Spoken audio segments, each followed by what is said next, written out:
Shalom Bapak Ibu Saudari yang dikasihi Tuhan Yesus Kristus. Senang bisa berjumpa kembali dalam program Good News. Kali ini saya akan menyampaikan satu renungan dengan judul Penolong dalam Kelemahan. Saja kita membaca firman Tuhan dari Roma pasal yang ke-8 ayat 26 dan 27. Demikian juga Roh membantu kita dalam kelemahan kita, sebab kita tidak tahu bagaimana sebenarnya harus berdoa.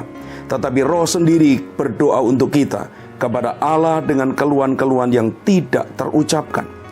Dan Allah yang menyelidiki hati nurani mengetahui maksud Roh itu, yaitu bahwa Ia sesuai dengan kehendak Allah berdoa untuk orang-orang kudus. Puji Tuhan, dalam menjalani hidup ini ada banyak tantangan, ada banyak pergumulan, ada banyak penderitaan, ada banyak kesulitan hidup yang harus dihadapi oleh setiap orang percaya tanpa terkecuali. Tantangan pergumulan persoalan hidup itu tidak memilih siapapun, jabatan, kedudukan, kekayaan. Semua orang, bahkan semua orang percaya pasti mengalami penderitaan, pergumulan, persoalan masalah hidup. Dan itu dirangkumkan dengan satu kata, kelemahan. Manusia memerlukan kekuatan, manusia memerlukan penolong dalam menghadapi masalah pergumulan hidup. Manusia memerlukan penolong, memerlukan kekuatan ketika dalam keadaan lemah. Dan kekuatan manusia terbatas. Tuhan Yesus berjanji ketika Ia mau naik ke surga. Di dalam Yohanes pasal 14 ayat 16, 17, dan 18.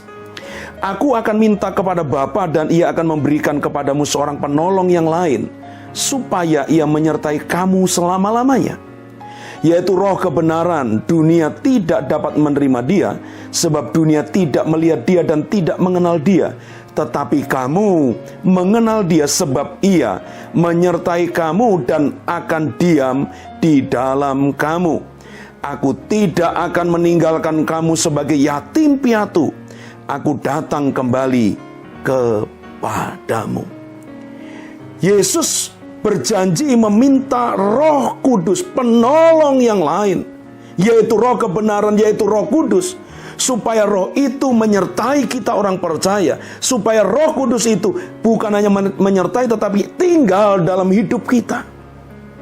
Dan dalam Roma pasal 8 ayat 26 tadi dikatakan, demikian juga Roh membantu, menolong saudara dan saya dalam kelemahan. Apa yang menjadi kelemahan Bapak Ibu Saudari hari-hari ini? Kelemahan itu bahkan membuat kita sebagai orang percaya seringkali tidak tahu bagaimana berdoa dengan benar. Bahkan kita tidak tahu saking beratnya pergumulan, penderitaan yang kita hadapi, kita tidak mampu berkata-kata. Kita tidak tahu harus mulai dari mana kita berdoa. Harus berkata seperti apa, harus berseru seperti apa kepada Tuhan. Tetapi jelas Roh Kudus diberikan Tuhan sebagai penolong. Dan salah satunya adalah menolong saudara dan saya dalam firman Tuhan yang kita baca bersama-sama. Dalam kelemahan. Bahkan seringkali saking beratnya pergumulan hidup, kita begitu lemah dan tidak dapat keluar sepatah kata pun ucapan doa dari mulut kita. Kita hanya bisa menarik nafas panjang. Itu pun dengan sesak di dada. Mungkin ketika kita mau mencoba mulai berdoa, tidak terucap satu kata pun dari bibir kita. Dan hanya air mata yang mengalir, menetes membasahi pipi. Tetapi percayalah, Roh Kudus diberikan kepada saudara dan saya untuk membantu, untuk menolong saudara dan saya dalam keadaan kelemahan kita. Sekalipun dalam kelemahan kita yang sedemikian rupa, dalam titik terendah hidup kita, jangan pernah takut dan khawatir, karena Roh Kudus Tuhan berikan untuk menolong kita. Tadi Tuhan Yesus berkata, aku tidak membiarkan dirimu yatim piatu. Artinya Tuhan Yesus tidak akan pernah membiarkan saudara tinggal dalam kelemahan, tinggal dalam kesusahan. Roh Kuduslah yang akan menolong saudara dan saya. Bahkan firman Tuhan tadi katakan, sebab kita tidak tahu bagaimana sebenarnya harus berdoa. Seperti saya katakan tadi, dalam kelemahan kita, karena beban yang begitu berat, kita nggak tahu harus berdoa seperti apa. Tetapi Roh Kudus, tetapi Roh sendiri, Roh Kudus yang membantu, menolong saudara dan saya berdoa untuk kita kepada Allah dengan keluhan-keluhan yang tidak terucapkan. Dalam kondisi yang terpuruk, yang lemah sekalipun, di mana saudara dan saya tidak mampu berdoa lagi, firman Tuhan katakan Roh Kudus yang Tuhan berikan kepada kita itulah yang berdoa untuk setiap kita, yang menolong, membantu kita berdoa untuk kita kepada Allah di sorga, kepada Bapa kita di sorga.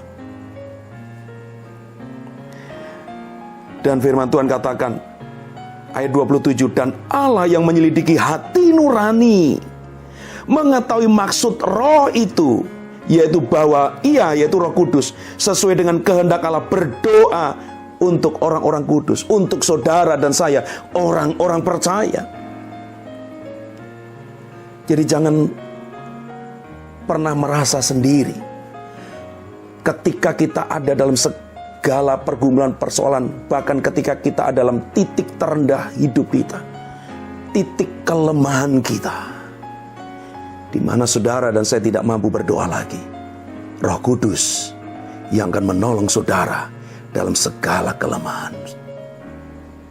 Dan firman Tuhan katakan dalam Efesus pasal 3, dan inilah yang akhirnya kita peroleh ketika kita mengizinkan Roh Kudus itu menolong setiap kita. Efesus pasal 3 ayat 20 dan 21.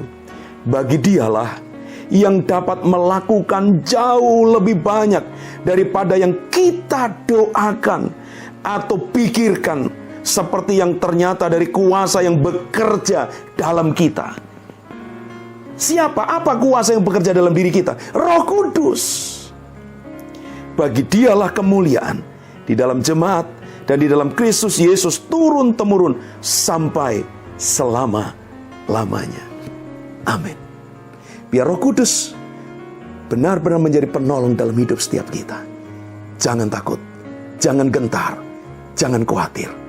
Tuhan Yesus memberikan rohnya bagi setiap kita untuk menolong setiap kita, bahkan dalam segala kelemahan kita. Tuhan Yesus memberkati kita semua. Amin.